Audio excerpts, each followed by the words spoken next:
ఇప్పుడు వేయించిన పాలకూరని గ్రైండర్లో వేసుకొని గ్రైండ్ చేసుకుందాం. ఇప్పుడు మనం స్టవ్ని ఆన్ చేసుకుందాం.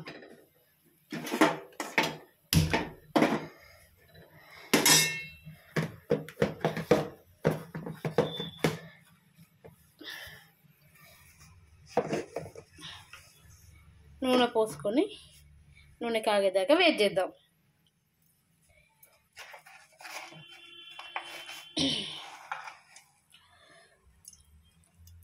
నూనె కాగినట్టుంది కదా, ఈలోపు మనం జీలకర్ర,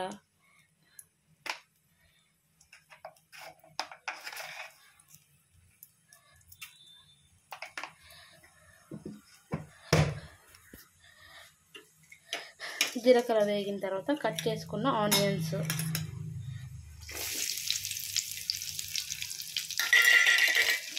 వేసి బాగా కలపాలి, గోల్డెన్ బ్రౌన్ వచ్చే వరకు.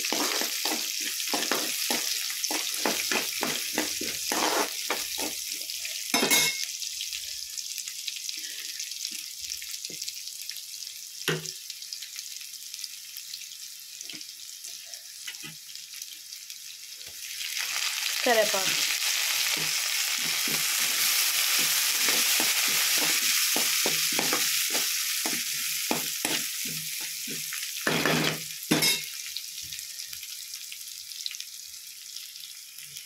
ఇప్పుడు మనం దీనిలో కడిగి పెట్టుకున్న బిర్యానీ ఆకులు 2 వేసి కలుపుతున్నాం.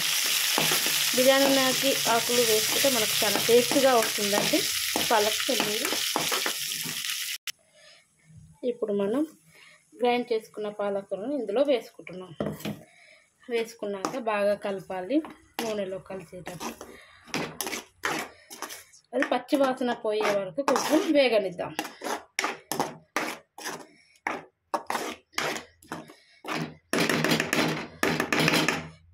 దానిలో అది వేగేలోపు మనం కొంచెం పసుపు వేద్దాం, చిటికెడు.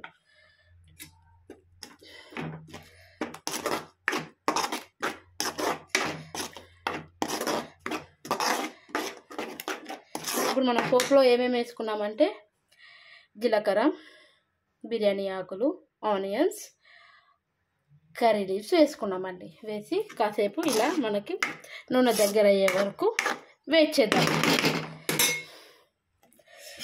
పాలకూర ఉడికింది అని మీకు అనిపించిన వెంటనే ఇలా కలిపి ఒకసారి దాంట్లో మనం ఎందాక నేతిలో వేయించుకున్న పన్నీర్ ముక్కలు వేయాలి.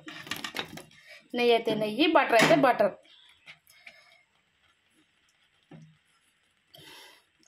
ఇలా వేసి ఇలా కలపవాలి. కలిపి మూత పెట్టి దగ్గర అయ్యే వరకు వెయిట్ చేద్దాం. ఇప్పుడు మనం ఒకసారి మూత తీసి చూద్దాం అయిందో లేదో.